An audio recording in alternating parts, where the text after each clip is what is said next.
No, I would say that it's definitely a new trend. And I think that even though people are very price sensitive, I think that, and this is one thing that I hope to research, is the amount of money that people will actually spend to have that experience. You know, traveling to Tuscany, cooking in a cooking school with an Italian chef, that's going to be quite pricey, but people do it.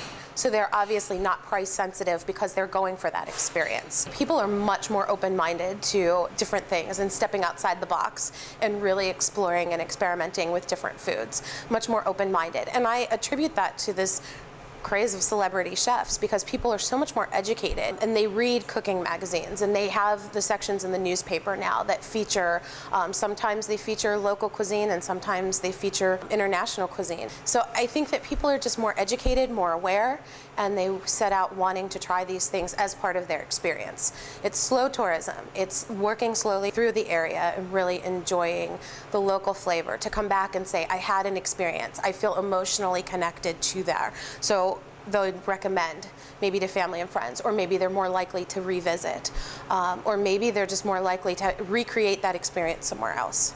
The more educated we are and the more we experience, the more likely we are to bring these things back to our home and to share with our friends, or somehow to bring these things back to our everyday life. And that's one thing that I'm going to look at with my research. How does that change your everyday life? I don't know. Do you go home and renovate your kitchen to have a gourmet kitchen? Are you buying local products? Are you maybe growing your own herbs and spices to have a variety of things on hand all the time? How does that change you?